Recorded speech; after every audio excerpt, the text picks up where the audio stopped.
Hi all, welcome to football arena. FC ബാഴ്സലോണയ്ക്ക് വേണ്ടി കളിക്കുന്ന ഈജിപ്ഷ്യൻ വണ്ടർ കിഡാണ് ഹംസ അബ്ദൽ കരീം. നമുക്കറിയാം, സെൻറ്റർ ഫോർവേഡ് ആയിക്കൊണ്ട് കളിക്കുന്ന ഈ താരം പ്രീ സീസണിൽ ബാഴ്സയ്ക്ക് വേണ്ടി തകർപ്പൻ പ്രകടനമാണ് നടത്തിയത്. 18 വയസ്സ് മാത്രമുള്ള ഈ താരം പ്രീ സീസണിൽ ബാഴ്സയ്ക്ക് വേണ്ടി 4 ഗോളുകൾ നേടിക്കഴിഞ്ഞിട്ടുണ്ട്. ബിർമിംഗ്ഹാമിനെതിരെയുള്ള മത്സരത്തിൽ ഇരട്ട ഗോളുകൾ അദ്ദേഹം നേടി. പിന്നീട് ബേസലിനെതിരെയുള്ള മത്സരത്തിൽ 1 ഗോളും അൽ അഹ്ലിക്കെതിരെയുള്ള മത്സരത്തിൽ 1 ഗോളും ഹംസ സ്വന്തമാക്കിയിരുന്നു. അങ്ങനെ തകർപ്പൻ പ്രകടനമാണ് 18 വയസ്സ് മാത്രമുള്ള ഈ താരം ഇപ്പോൾ പുറത്തെടുക്കുന്നത്.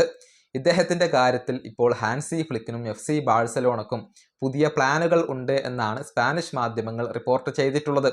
അതായത് ഈ ട്രാൻസ്ഫർ ജാലകം അടച്ചാൽ ഉടൻ തന്നെ ഹംസയുടെ കോൺട്രാക്റ്റ് പുതുക്കുന്നതുമായി ബന്ധപ്പെട്ട ചർച്ചകൾ FC ബാഴ്സലോണ ആരംഭിക്കും. അദ്ദേഹത്തെ ദീർഘകാലത്തേക്ക് നിലനിർത്താനാണ് ബാഴ്സയുടെ പദ്ധതി. നിലവിൽ അദ്ദേഹത്തിൻ്റെ റിലീസ് ക്ലോസ് 15 മില്യൺ യൂറോയാണ്. അത് 150 മില്യൺ യൂറോയാക്കിക്കൊണ്ട് ഉയർത്താനും ഇപ്പോൾ FC ബാഴ്സലോണ തീരുമാനിച്ചിട്ടുണ്ട്.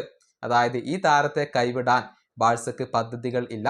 അദ്ദേഹത്തിന് സാലറി വർദ്ധിപ്പിച്ചുകൊണ്ടുള്ള പുതിയ ഒരു കോൺട്രാക്റ്റ് FC ബാഴ്സലോണ നൽകും. മാത്രമല്ല, ഈ സീസണിൽ താരത്തെ ഫലപ്രദമായി കൊണ്ട് ഉപയോഗപ്പെടുത്താനും ബാഴ്സ ഇപ്പോൾ തീരുമാനിച്ചിട്ടുണ്ട്. നിലവിൽ ബാഴ്സയ്ക്ക് ഒരു സെൻറ്റർ ഫോർവേഡ് ഇല്ല. ഫെറാൻ ടോറസും ലെവൻഡോസ്കിയും ക്ലബ്ബ് വിട്ടിട്ടുണ്ട്. പകരം ഒരൊറ്റ താരത്തെ പോലും എത്തിക്കാൻ ബാഴ്സയ്ക്ക് കഴിഞ്ഞിട്ടില്ല. അതുകൊണ്ട് തന്നെ ഈ താരത്തെ ഒരു ബാക്കപ്പ് ഓപ്ഷനായിട്ടെങ്കിലും ഉപയോഗപ്പെടുത്താൻ ഹാൻസി ഫ്ലിക്ക് തീരുമാനിച്ചു കഴിഞ്ഞിട്ടുണ്ട്. ബാഴ്സയുടെ സീനിയർ സ്ക്വാഡിൽ അദ്ദേഹം ഉണ്ടാകും എന്നുള്ളത് മാത്രമല്ല, താരത്തിന് കൃത്യമായ അവസരങ്ങൾ ലഭിക്കുകയും ചെയ്യും.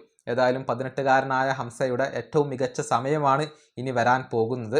നല്ല ഒരു സെൻറ്റർ ഫോർവേഡിനെ FC ബാഴ്സലോണയ്ക്ക് കിട്ടിയിട്ടില്ലെങ്കിൽ ഈ താരത്തിന് കൂടുതൽ അവസരങ്ങൾ ഇത്തവണ ലഭിക്കാൻ സാധ്യതയുണ്ട്. ഈ വീഡിയോ അവസാനിപ്പിക്കുന്നു. അടുത്ത ടീം വീണ്ടും കാണാം.